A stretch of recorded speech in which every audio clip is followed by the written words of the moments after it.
ہم حالت جنگ میں ہیں، حالت جہاد میں، میں اس کو جہاد کا نام دوں گا۔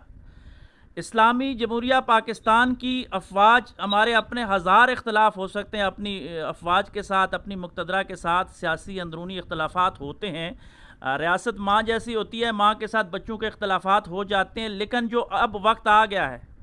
کہ مشرک قوم نے، بلینز خداؤں کو ماننے والی جو قوم ہے، ان کا وہ مودی جو مشرکوں کا اس وقت سردار ہے، اس نے ہمارے ملک پہ حملہ کیا ہے۔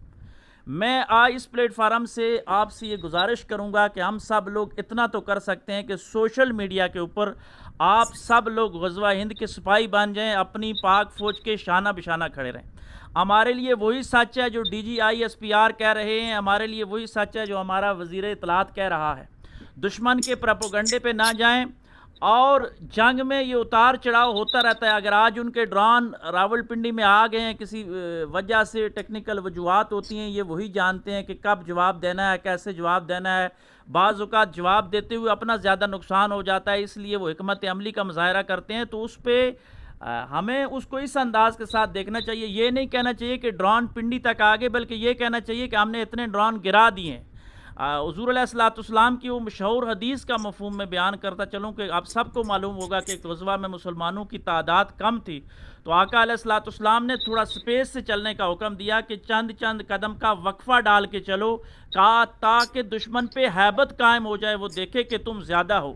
تو اگر ہم کسی وجہ سے کمزور بھی ہیں، اول تو الحمدللہ اللہ کا لاکھ لاکھ شکر ہے کہ ہم ایمانی طاقت سے اور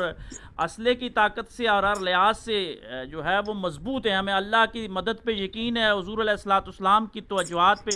فخر ہے، اور اپنی فوج پہ بھی یقین ہے کہ اپنی کمیوں کوتاہیوں پہ قابو کرتے ہوئے انشاءاللہ ہم مار نہیں کھائیں گے۔ لیکن اگر دیکھتے ہیں کہ کہیں کمزوری ہو بھی گئی ہے، لیکن سوشل میڈیا پہ خاص کر کے یہ وار، ففتھ وار جنریشن جو اس نے چلائی تھی، اور بدقسمتی سے اس مقالے میں کسی نے تذکرہ کیا بھی کہ ہم شخصیت پرستی کے شرک میں مبتلا ہو گئے کہ ایک شخص کی وجہ سے ہم پوری قوم اور پورے پاکستان کو داؤ میں نہیں لگا سکتے۔ میں کسی ایک بات کا نہیں، ہم بھی شخصیت پرستی میں، ہمیں بھی اپنے لیڈر اچھے لگتے ہیں کسی نہ کسی انداز کے ساتھ، لیکن جب وطن کی باری آئے گی، ملک کی باری آئے گی، تو ہم ایک ہیں اور ہم پاکستانی ہیں۔ بس آج کا یہی پیغام ہے، اور صوفیاء کا بھی یہی پیغام ہے، اور میرے تو یہ ایمان کا حصہ ہے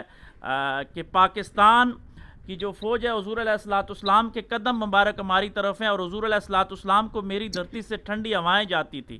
اور ہم انشاءاللہ غزوہ ہند کے سپاہی ہیں۔ جس طرح میر افسر امان صاحب کہتے ہیں کہ ہم